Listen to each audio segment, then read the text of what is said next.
सबसे पहली बात है कि हम लोगों को क्या क्या पढ़ना है, कौन कौन से टॉपिक कवर करना है। उसके बाद फिर हम लोग कोई एक टॉपिक चूज़ करेंगे और फिर वहाँ से आज स्टार्ट किया जाएगा, ठीक है। तो सबसे पहले अगर हम लोग इसको बात करें तो इसमें इतने सारे यूनिट डिजिट टॉपिक हम लोग कवर करेंगे जिसको इकाई अंक बोलते हैं। आराम से आप पढ़िएगा, कोई हड़बड़ाहट, कोई जल्दबाजी नहीं, ठीक है। उसके बाद आप नंबर ऑफ ज़ीरोज़, मतलब वही शून्यों की संख्या ज्ञात करने के लिए, शून्यों की संख्या, ठीक है। नंबर ऑफ ज़ीरोज़, उसके बाद रिमाइंडर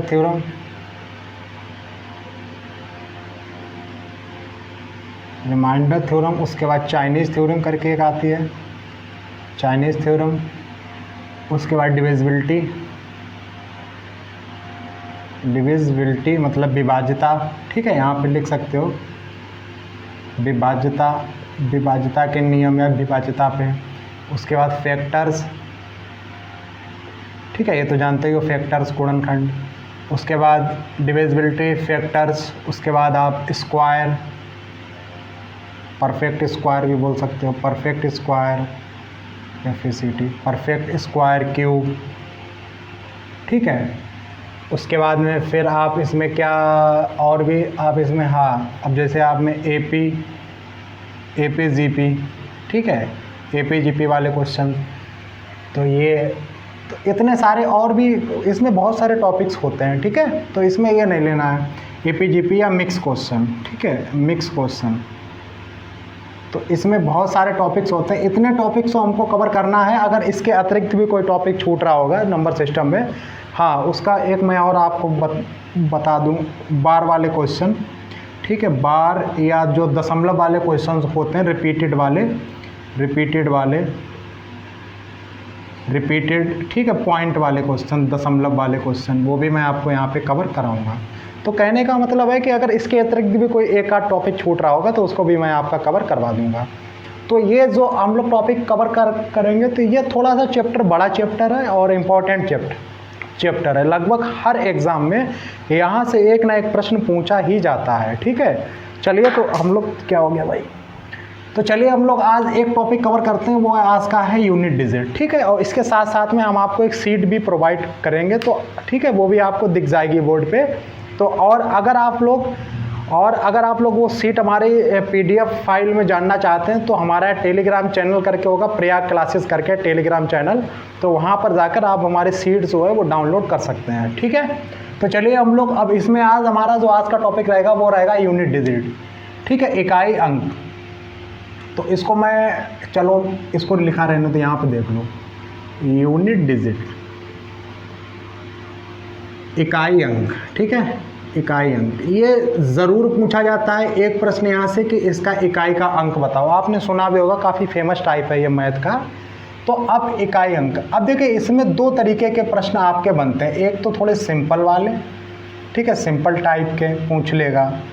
दूसरा जो पूछेगा वो आपके बोल सकते हो कि जो रहेगी पावर वाले क्वेश्चन, पावर वाले मतलब घात वाले प्रश्न, ठीक है, घात वाले प्रश्न, ठीक है। और इसमें एक टाइप और आप इसमें आप सीखने के लिए, समझने के लिए जोड़ सकते हो, उसको बोलते हैं आप कि उसको आप बोल सकते सीरीज़ वाले क्वेश्चन, ठीक है, सीरीज़ वाले प्रश्न। तो कोई दिक्कत नहीं है, ठीक है। ये मैं आपके सारे टाइप जो भी होंगे आपको यूनिट डिजिट में पूरा कंप्लीट मतलब इसको आज हम करा देंगे, ठीक है। तो चलिए हम लोग स्टार्ट करते हैं धीरे धीरे से। तो आपको सीट जो है, मैंने एक सीट इसमें बनाई है, ये सीट, ठीक है, आपको दिख रही होगी। तो इस सीट की खासियत ये है कि इसमें मैंने लगभग यूनिट डिजिट के, इकाई अंक के, इस टॉपिक के जितने भी प्रश्न बन सकते हैं, जितने टाइप्स बन सकते हैं, तो मैंने सारे टाइप्स को इसमें मैंने कवर किया है, ठीक है। साथ साथ में इसमें प्रीवियस ईयर जो आए हुए हैं वो भी हैं। तो एक सीट में आपका एक टॉपिक कंप्लीट हो जाएगा, ठीक है। तो इस सीट के आप सारे प्रश्न सॉल्व कर लेंगे, इसका मतलब आप सारे टाइप यूनिट डिजिट के आपके कंप्लीट हो चुके हैं, ठीक है। तो ये मैंने प्रश्नों को कई बुकों से छांट कर और एक सीट में मैंने इसको बनाया है, ठीक है। तो हम लोग इसी सीट से सॉल्व करते हैं, फिर जब आएगा तो हम लोग कॉन्सेप्ट पे जो साथ ही साथ में बात कर लेंगे। तो हम लोग अब जैसे पहला प्रश्न है आपका, इसमें पहला ही प्रश्न समझने के लिए तो पहले आप ये समझिए कि इकाई का अंक होता क्या है। जैसे मैंने एक कोई डिजिट लिख ली 500 एग्जाम, मतलब जैसे मैंने आपको समझाने के लिए मैंने लिया 594 594, तो 594 एक मैंने कोई संख्या लिख ली, तो इसका इकाई का अंक कितना होगा 4। ठीक है, तो बस आपको किसी भी नंबर्स का इकाई का अंक आपको चाहिए, ये वाला अंक चाहिए। जैसे मैंने लिख लिया 535408, ये कोई नंबर है तो इसका इकाई का अंक कितना होगा ओनली 8। तो हमको इससे मतलब है, वो यही पूछ रहा है, इस संख्या से आपका कोई मतलब नहीं है। समझ गए? इकाई का अंक कैसे निकालेंगे, क्वेश्चन कैसे होंगे, हम लोग उस पर बात करते हैं। ठीक है,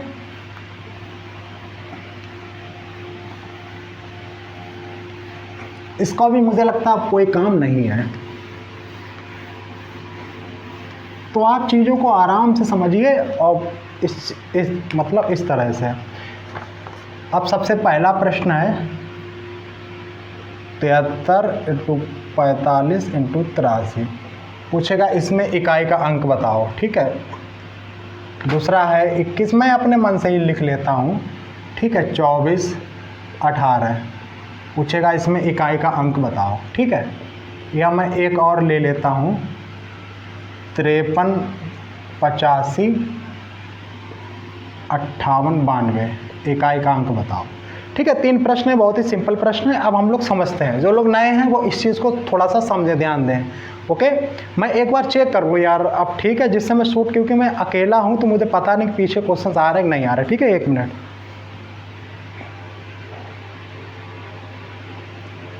हाँ ठीक है भाई, रिकॉर्ड भी हो रहा आ रहा है, चलिए ठीक। अब हम लोग यहाँ पे देखें, हमको चाहिए लास्ट वाला डिजिट, तो लास्ट वाले डिजिट का क्या इसमें गुणा है ना, गुणा, तो हमको वही मल्टीपल करना है, 3 का 5 में करना है, और जो लास्ट डिजिट आए उसका हमको किस में करना है, 3 में करना है। तो देखिए 3×5 15, कितने हुए 15। अब 15 में हमको इससे मतलब नहीं है, सिर्फ इससे मतलब है 5 से। ठीक है, तो 3×5 15 की मतलब 5। अब इस 5 का मल्टीपल इसमें करेंगे, तो 5 थी 15, फिर भी लास्ट में कितने आए 5, तो इसका आंसर कितना होगा, आप बोलोगे 5। इसमें भी वही करते हैं, 8 चौको 32, 32 के पीछे कितना आया 2। अब 2 का करेंगे इसमें, तो 2 दूनी 4, एक ही 4 आया, कोई दिक्कत नहीं। 4 का एक हम करेंगे, 4 एकम 4, तो फाइनली हमारा आंसर कितना आ गया, आप बोलोगे भैया 4। कोई समस्या नहीं, क्योंकि हमको लास्ट वाला अंक चाहिए। अब देखो ये इतना बड़ा सवाल है, इसमें आप मल्टीप्लाई करके फिर लास्ट का अंक बहुत टाइम लगेगा, तो आपको चाहिए इकाई का अंक। तो बस आपका क्या करना है, इसका इसमें मल्टीप्लाई करना है, तो 5 दूनी 10, लास्ट में 0 आएगा, यानी कि 0 होगा इसका इकाई का अंक। बहुत ही सिंपल प्रश्न है, आपके समझ में आ गया होगा। ठीक है, चलिए अब हम लोग नेक्स्ट टाइप की बात कर लिए। बहुत ही सिंपल टाइप था और ये आपको आना चाहिए। कभी कभी ये पूछ देता है, ठीक है, कांस्टेबल वगैरह में ये एग्ज़ाम में पूछ देता है। अब हम लोग नेक्स्ट टाइप की बात करते हैं। ठीक है, अब क्वेश्चन आपका ये बन गया, मान लो फॉर एग्जाम्पल, थोड़ा सा अच्छा प्रश्न है। ठीक है, ये आपका मैं अब जैसे एक एग्जाम्पल बन गया 459 × 46 × 28 @ 484। ठीक है, कह रहा है, अब इसमें कह रहा का इकाई अंक यदि कितना है 2 है तो @ की जगह कितना आएगा, और ऑप्शन में आपका है 3 5 7, 3 5 7 और DSCND मतलब कैन नॉट बी डिटरमाइंड। ठीक है, अब ये आपका एक प्रश्न है। अब देखो इस टाइप के प्रश्न भी बनते हैं, क्या करेंगे, हमको पता है कि इकाई का अंक 2 है, तो देखिए हमको इसका तो पता नहीं कि यहाँ पे कौन सा अंक होगा, लेकिन जो पता है कम से कम उसका तो हम लोग मल्टीप्लाई कर ही सकते हैं। तो देखिए 4 छंग आप बोलोगे 24, 24 के पीछे कितना आता है 4, तो हमको सिर्फ 4 से मतलब है। अब 4 नेम आप बोलोगे 4 नेम 36, 36 का पीछे कितना आता है 6, यानी कि इसका और इसका मल्टीप्लाई करने पर जो हमारा इकाई का अंक आया वो कितना आया 6।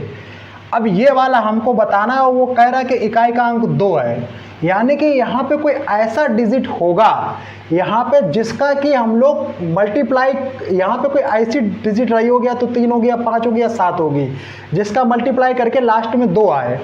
यही तो है ना। अब जो 6 आया इसका और इसका मल्टीप्लाई करके लास्ट ये 6 आया। अब 6 का हम लोग ऑप्शन से चेक कर लेंगे। अब देखो 6 तियाँ 18, अगर 3 यहाँ होगा तो 6 तियाँ 18, पीछे 8 होगा, लेकिन 2 ही है, तो ये नहीं हो सकता है। अब इसकी बात करेंगे तो 6 पंचे 30, पीछे 0 आया, लेकिन यहाँ पे तो 2 है, तो ये भी नहीं चलेगा। अगर हम लोग 6 सत्ते 42, 42 मतलब पीछे 2 आया और 2 हमारा सर्टिफाइड भी कर रहा है, यानी कि यहाँ पे कितना होगा, आप बोलोगे 7 होगा। भाई 6 सत्ते 42, पीछे 2 आया और 2 ही है, ठीक है, तो ये वाला तो होगा ही नहीं, तो हमारा आंसर क्या होगा, 7। ठीक है, तो इस तरीके के प्रश्नों को हम लोग इस तरीके से सॉल्व करेंगे। उम्मीद है कि आपको समझ में आया होगा। ठीक है, आप रिपीट करके भी देख सकते हैं। अब हम लोग नेक्स्ट टाइप के प्रश्नों की बात कर लेते हैं इसमें। ठीक है, अगला प्रश्न है इसमें factorial 1, factorial 2, factorial 3, factorial 4, factorial 5, ठीक है, डॉट प्लस फैक्टोरियल 3 3 3 3। अब इसमें पूछ रहा है कि इकाई का अंक बताओ। ऑप्शन में आपका 0 है, 1 है, 2 है और डी में 3 है। ठीक है, 0 1 2 3। ओके, यह प्रश्न है आपका फैक्टोरियल वाला। अब इसे थोड़ा समझो, प्रश्न पूछा जाता है, बहुत ही सरल है, कोई दिक्कत नहीं। इकाई का अंक इसमें पूछ रहा है। देखो फैक्टोरियल 1, पहले आप फैक्टोरियल का थोड़ा समझ लो कि फैक्टोरियल होता क्या है। देखो इसको लिखा जाता है कुछ यूं तरीके से, ठीक है, यूं तरीके से। किताबों में इस तरीके से आपको इसको देखोगे, लेकिन हम लोग लिखते हैं इस तरीके से। अब जैसे हमको अब किताबों में लिखा होगा फैक्टोरियल 2 ये, लेकिन हम लोग इसको लिखेंगे ऐसे फैक्टोरियल 2। पहले आप ये समझो, ये किताबों में जो इस तरीके से होता है, डंडे के नीचे जो पॉइंट होता है, ये इसको फैक्टोरियल बोलते हैं, जिसको हम लोग पढ़ने की लिखने की भाषा में इस तरीके से यूज़ करते हैं। तो आप पहले इतना समझ लो, बेसिक सी बात। दूसरी बात, अब इसको सॉल्व कैसे करते हैं। अब देखो कोई भी फैक्टोरियल, तो जैसे फैक्टोरियल 5, तो जो 5 है ना वहीं से शुरू करेंगे 5। अब एक कम करते चले जाएंगे, 5 में एक कम किया 4, 4 में एक कम किया 3, 3 में एक कम किया 2, 2 में एक कम किया 1। तो फैक्टोरियल 5 का मतलब ये होता है ये। तो अब इसका मल्टीप्लाई कर लेंगे तो आई थिंक 120 आएगा। ठीक है, इतना आएगा। अब अगर हम लोग बात करें कि फैक्टोरियल 9 की बात करें, तो इसमें जो होगा अंक वहीं से शुरू करेंगे 9। अब एक कम करते चले जाओ, एक कम किया 8, फिर एक कम किया 7, फिर एक कम किया 6, ऐसे ऐसे ऐसे करके 1 तक जाएंगे।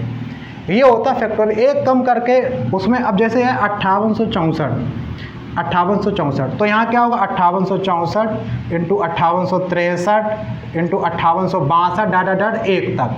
तो ये फैक्टोरियल का मतलब होता है। अब आप समझ गए होंगे फैक्टोरियल का मतलब। अब हम लोग प्रश्न को सॉल्व करते हैं। जो लोग नए हैं वो इस चीज़ को हिंदी में नोट कर लेना फैक्टोरियल, ठीक है, जिन्हें नहीं पता है जानकारी के लिए। तो अब देखिए फैक्टोरियल, अब फैक्टोरियल देखिए, फैक्टोरियल 1 का मतलब कितना होता है 1, 2 का मतलब कितना होता है 2, क्योंकि भाई 2 गुणे 1 होगा। और फैक्टोरियल 3 का मतलब कितना होगा 3 2 1, यही तो होगा। तो 3 दूनी 6, 1 6, प्लस 4 का मतलब कितना होगा 4 3 12 दूनी 24। ये मैं आपको समझाने के लिए कर रहा हूँ, ठीक है। 5 का मतलब कितना होगा, ये प्लस है। 5 का मतलब कितना होगा 5 4 3 2 1 120। अब 6 का मतलब कितना होगा, आप बोलोगे भैया 720, ऐसे करके, ठीक है। अगर हम लोग बात 720, ओके, ऐसे करके डॉट जाएगा ये यहाँ पे 3 3 3 3 ऐसे करके, यही तो होगा।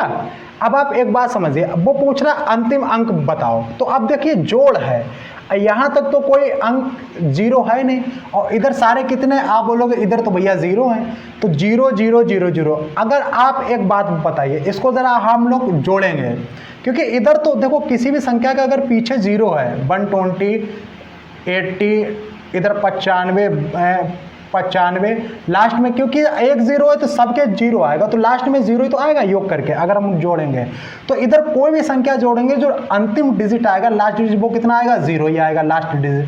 इधर हम लोग जोड़ लेते हो तो भाई 24 6 30 और 30 और 3 33, 30 और 3 33, भाई 24 और 6 30 और 30 और 3 33, और 33 जब आप जोड़ोगे लास्ट का डिजिट कितना आएगा 3 आएगा, तो लास्ट का कितना आएगा 3, तो हमारा आंसर कितना होगा 3।